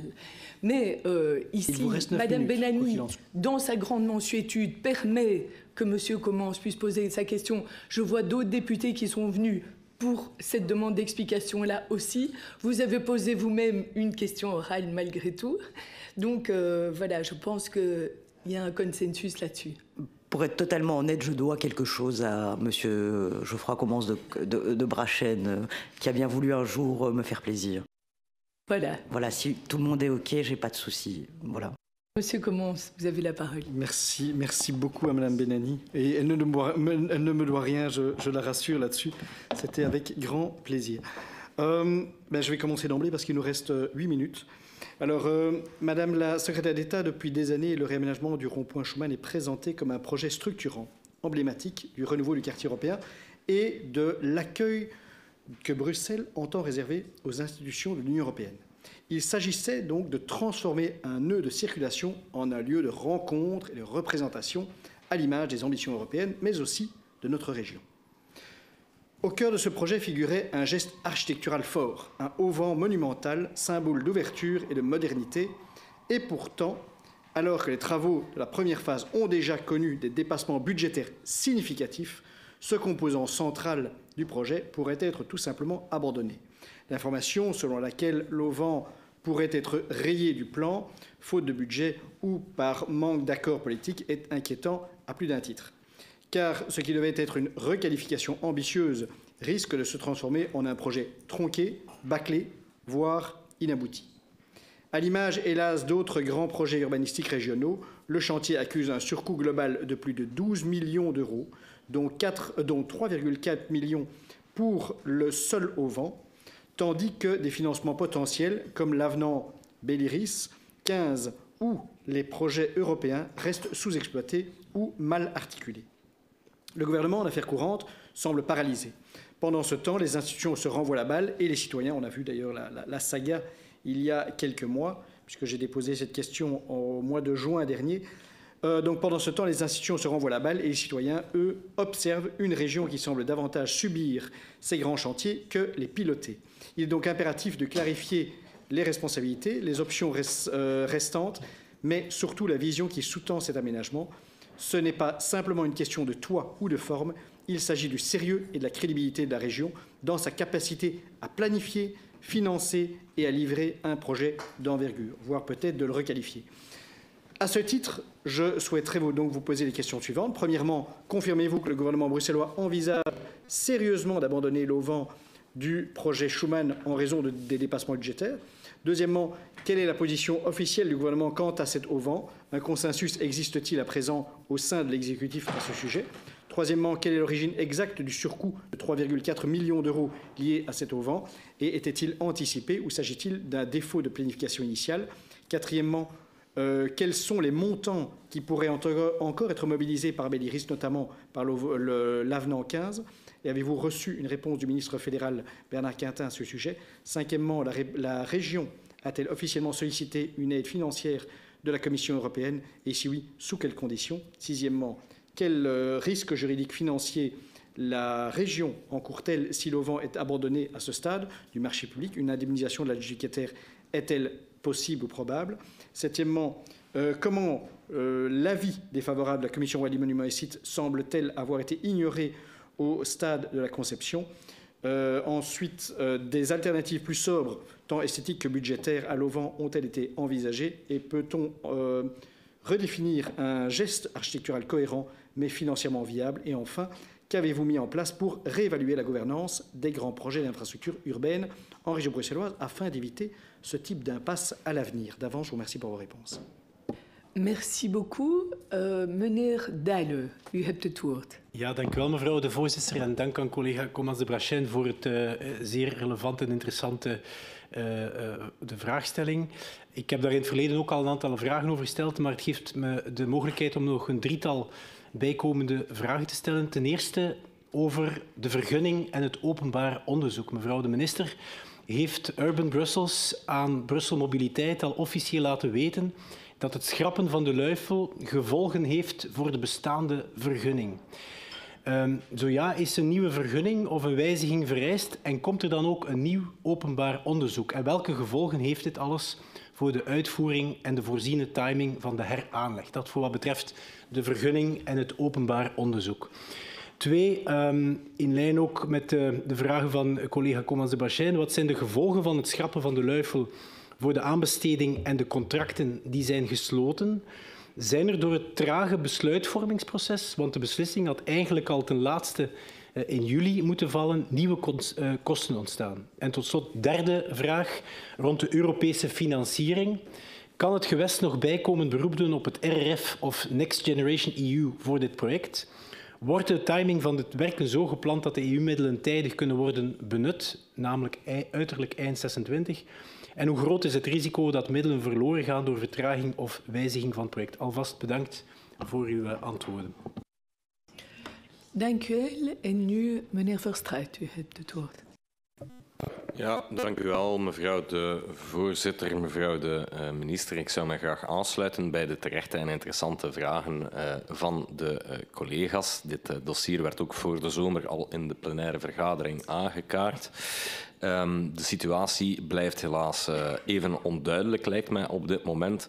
En is toch ook wel een, laten we zeggen, zoveelste gênante situatie, om niet te zeggen een blamage voor het beheer van ons gewest. En ook de situatie waar wij het afgelopen jaar, meer dan een jaar ondertussen al in zitten. De heraanleg van het Schumanplein met luifel had het visitekaartje moeten worden van Brussel wat betreft toch zeker de Europese wijk. Wat zien we in de praktijk? Eerlijk gezegd een toonbeeld van wanbeheer, slechte financiële planning, gebrekkige coördinatie en stilstand. De bouwheer Belliris vroeg voor 15 september duidelijkheid aan de Brusselse regering over de toekomst van dat project, maar voor zover ik weet kreeg men daar geen antwoord op, of toch niet tegen die tijd.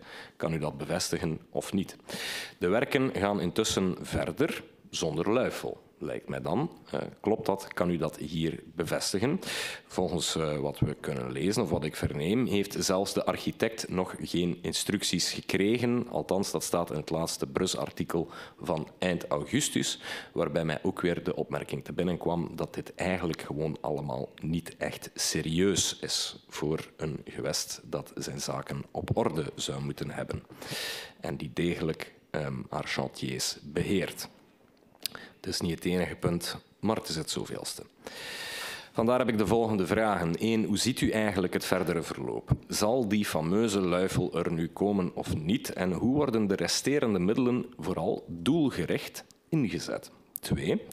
Hoewel het in feite niet aan de federale of Europese overheid is om gaten te dichten die voortkomen uit slecht Brussels bestuur, stel ik mij toch de vraag of er een antwoord kwam van federaal minister Quentin en of de Europese instellingen die werden aangeschreven in de fameuze bedelbrief waarbij het armlastige Brussels gewest kwam vragen om toch nog wat extra centen te krijgen voor een project dat ze door gebrekkig financieel beheer zelf niet rondkregen. Eigenlijk gênant voor de Europese, Vlaamse, Franstalige, Belgische hoofdstad dat ze een rond punt niet opnieuw aangelegd kunnen krijgen en er niet in slagen om daar een degelijke financiële planning voor op te maken.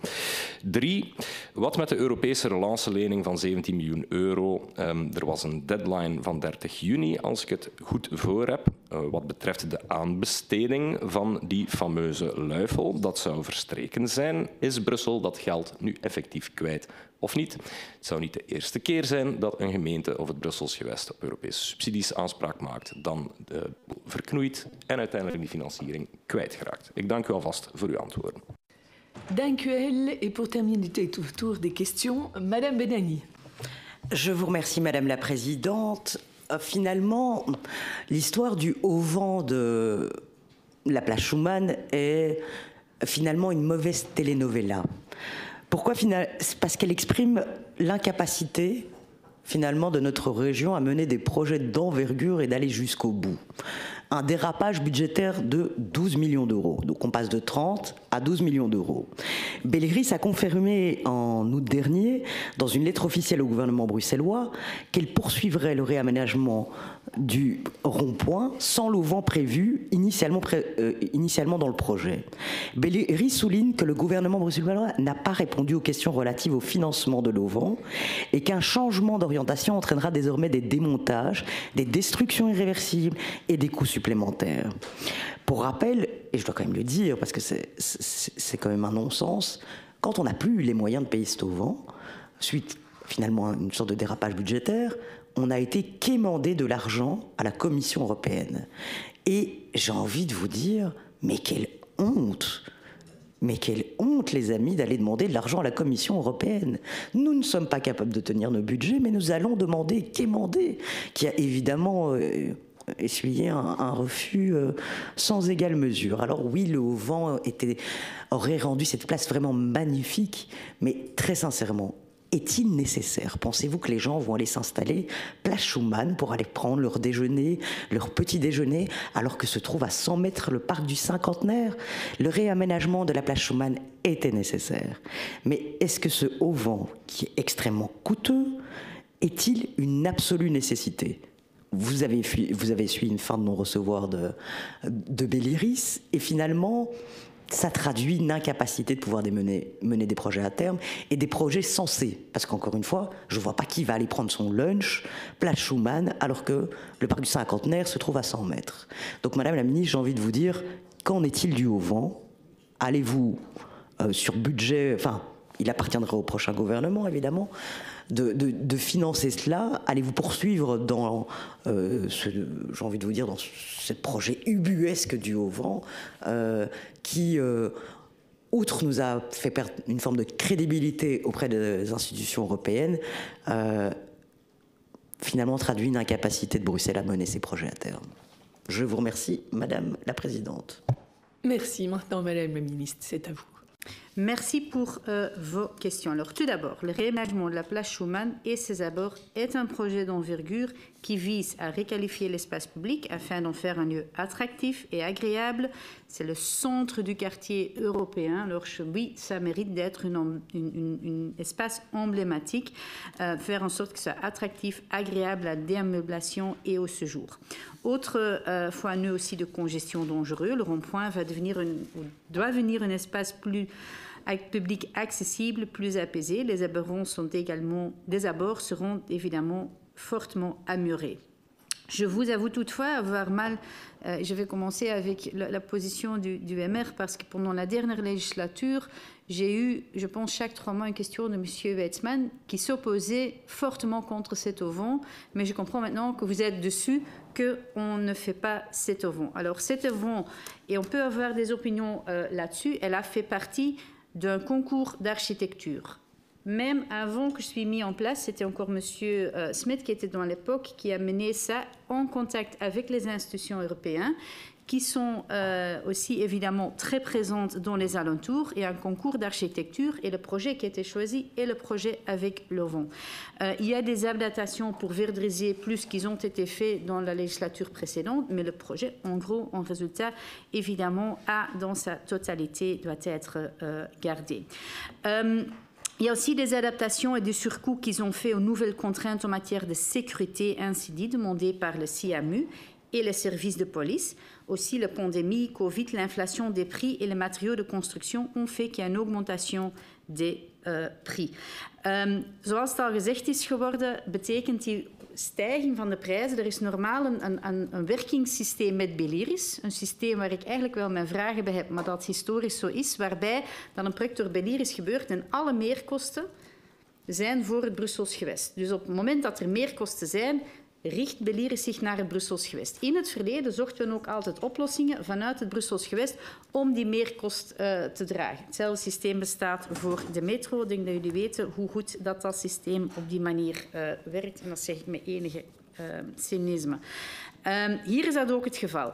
Zijn wij niet in lopende zaken, dan kunnen wij er ook op reageren. Op deze moment zijn we in lopende zaken en dus het besteden van extra middelen, besteden van extra geld is technisch gezien ver van evident en eigenlijk onmogelijk in lopende zaken. Als regering vinden wij wel belangrijk, want de regering heeft het project verdedigd en zal het ook blijven verdedigen, om te gaan zien van welke andere oplossingen zijn er mogelijk. Een van die oplossingen ligt in de budgetten die bij Beliris binnen de bijakte 15 beschikbaar zijn, waarbij er projecten zijn die niet uitgevoerd zijn of veel vertragingen hebben, waardoor dat je middelen zou kunnen vrijmaken binnen die bijakte 15 om dit mogelijk te maken. Dat is ook de positie van de Brusselse regering geweest, waarmee ik effectief contact heb genomen met bevoegd minister Quintin om te kijken van kunnen we op die manier dat mogelijk maken. Daar was aanvankelijk een discussie, omdat het bijsturen van de bijakte was de vraag van kan dat, want je hebt een comité de pilotage nodig. Dat is in het Nederlands een stuurgroep. De stuurgroep, dank je wel.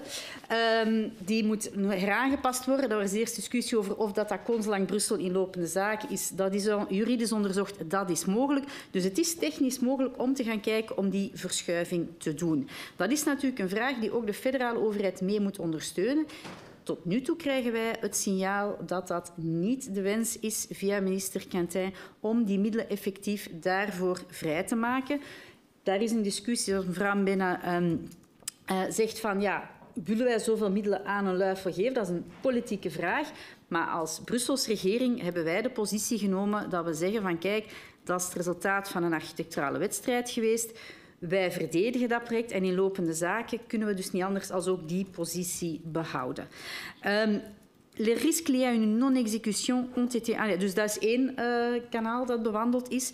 Mijn collega Ans Persons heeft inderdaad continu contacten vanuit haar bevoegdheden ook met de Europese instellingen en gaf inderdaad aan dat er informeel gesprekken waren geweest over het al dan niet steunen van dit project, omdat de Europese instellingen zelf aangeven dat ze mee willen investeren in de wijk, mee willen projecten doen. Er zijn ook meerkosten gelieerd aan veiligheidsvragen vanuit de Europese Commissie die door Brussel zijn opgenomen. Dus daar is inderdaad een brief verstuurd.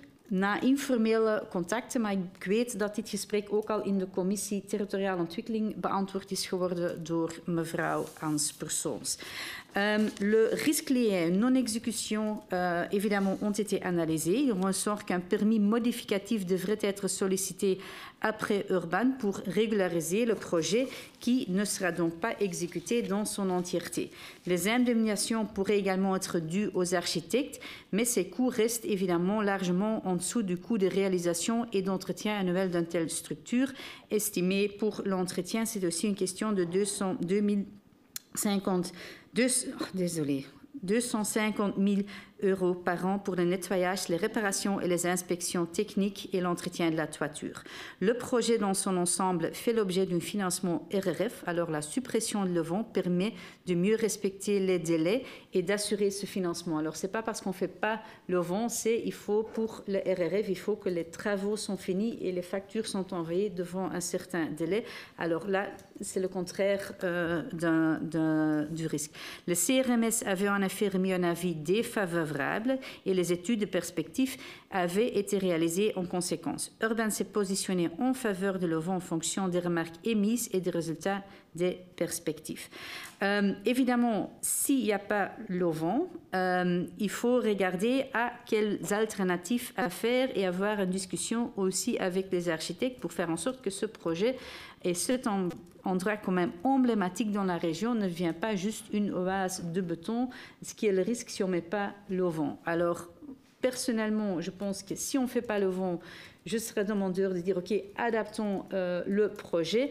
Je trouve ça difficile de dire, vu qu'on est en affaires courantes et vu qu'on n'est pas soutenu par la majorité, je suis dans une posture, je dis, voilà, je travaille dans la séquence où ce gouvernement a défendu cet auvent, mais évidemment, je pense qu'il y a des contacts pour l'instant, par exemple, entre Bruxelles Mobilité, les architectes, mais aussi avec Belris pour voir, bon, quelles sont les alternatives, qu'est-ce qu'on peut faire, parce que je pense que c'est crucial que cet endroit, ça sera un espace public agréable, attractif pour tous les Bruxellois qui sont là et qui sont dans les alentours. Ik denk dat ik op de vragen geantwoord heb die gesteld zijn. Maar anders zullen er zeker bij komen. Alors, je rappelle en effet qu'il y a 2 minutes pour les répliques. Donc, Monsieur commence, vous avez la parole en premier. Je vous remercie, Madame la Présidente. Merci, Madame la Ministre, pour ces réponses. Bon, vous comprendrez que je suis absolument consterné par cette situation. J'ai voulu rester sobre dans ma question, mais soyons clairs, c'est à l'image de la situation ubuesque que nous vivons en matière d'urbanisme en région bruxelloise. Vous savez, déjà dans les années 50, je vais préciser 1850, la jeune rue de la Loi avait prévu un aménagement sur ce rond-point. À l'époque, il ne s'appelait évidemment pas, vous l'imaginez bien, il ne s'appelait évidemment pas le rond-point Schumann. Et déjà à l'époque, il avait été impossible à l'époque de trouver un modus operandi. C'est vraiment à l'image de cet échec permanent. On en est là avec un grand vide et j'ai l'impression qu'une fois de plus, alors qu'on espérait enfin avoir quelque chose, on va de nouveau échouer. Alors, moi je le dis avec d'autant plus de déception que j'étais membre du jury. J'étais membre du jury pour ce concours d'architecture. Et je le dis avec beaucoup de liberté puisque je me suis opposé à ce donut. Je trouvais qu'il était fortement inesthétique et que c'était une catastrophe pour la perspective. Je suis un amoureux des perspectives à Bruxelles, je le dis et je le répéterai autant que possible, c'était une catastrophe. Ça allait durablement abîmer cette belle perspective entre la rue de la Loi et le magnifique cinquantenaire.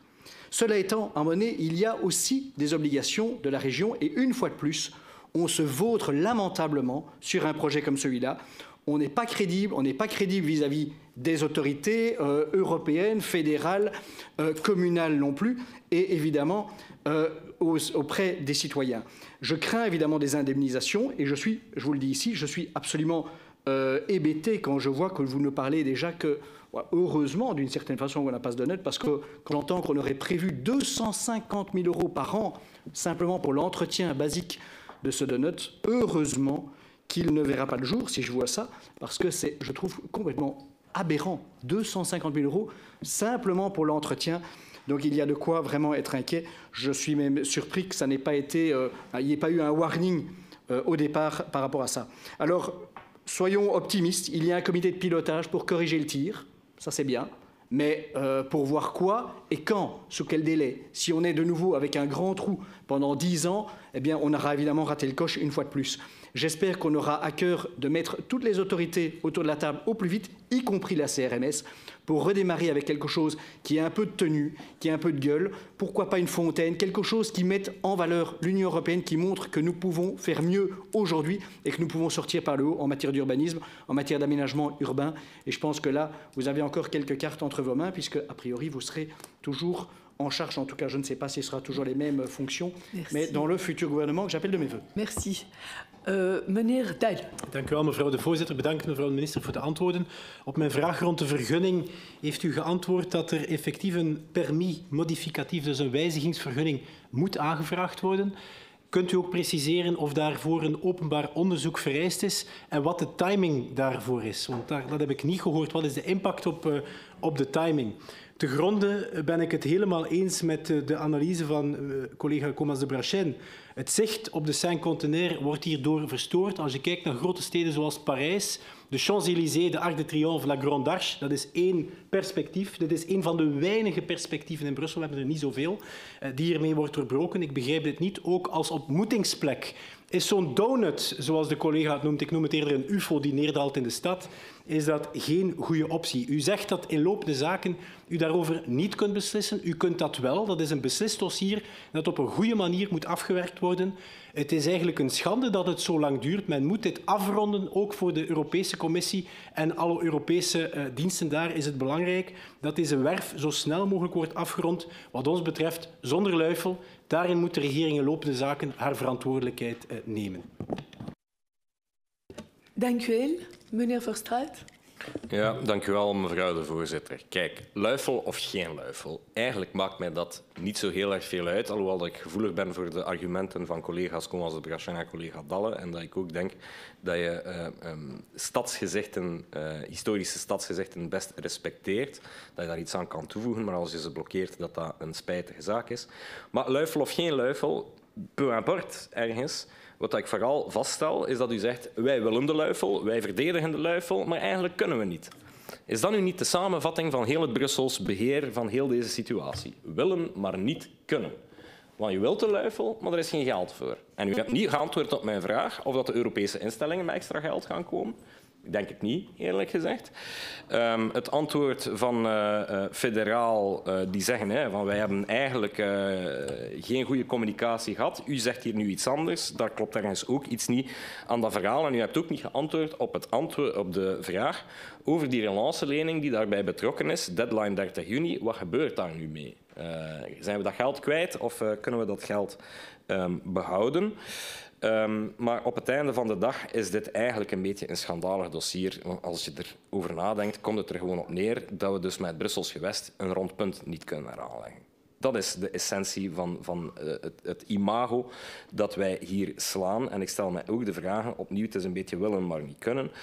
Als men dan een architectuurwedstrijd doet, een project wordt gekozen en dan blijkt achteraf dat er veiligheidsvoorschriften zijn die niet gerespecteerd zijn en die dan de boel op meer kosten jagen, dan stel ik mij ook de vraag waarom dat er niet eerst naar die veiligheidszaken is gekeken op het moment dat de zaak gegund is. Dat zijn ook van die dingen waarbij dat ik soms denk, hoe amateuristisch zijn wij? En dat Belliris op die manier functioneert, dat wisten we ook. Belliris is een gesloten enveloppe. Dus als er meer kosten komen, ja, natuurlijk dat die dan niet bij Belliris terechtkomen, maar bij het Brussels gewest. Als we dat weten, dan maak je daar een planning voor. Maar op dat vlak, qua financiën in Brussel, weten we ook hoe ver dat we staan ondertussen. Dank u wel. Et enfin, Madame Benani. Merci, Madame la Présidente. Je vous remercie beaucoup pour ce rappel historique, Madame la Ministre, où vous dites bien que c'est le ministre de Smet qui était à l'initiative. Mais alors, revenons dans le passé. Au moment où cette initiative a été lancée, on avait de l'argent. Bruxelles n'était pas en faillite. On aurait pu combler les différences. Mais entre-temps, on n'a plus d'argent. Donc il va falloir faire des choix.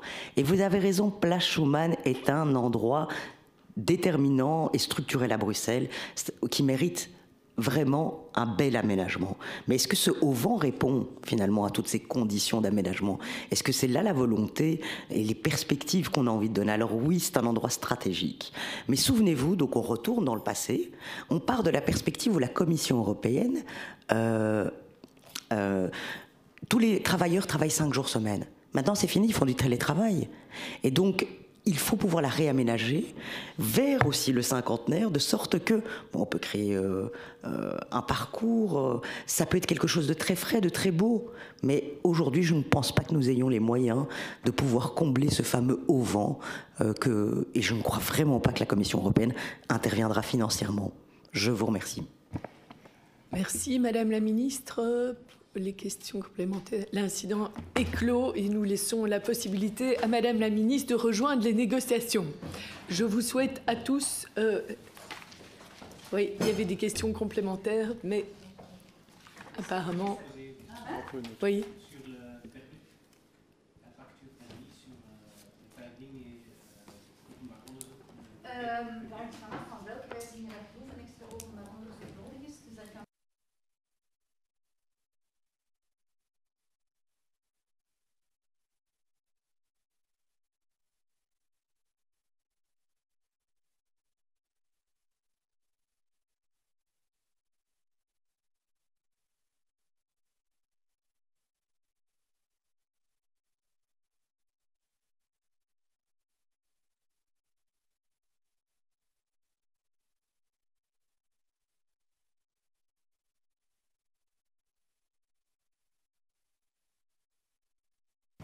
Merci Madame la Présidente pour cette belle prestation une fois de plus.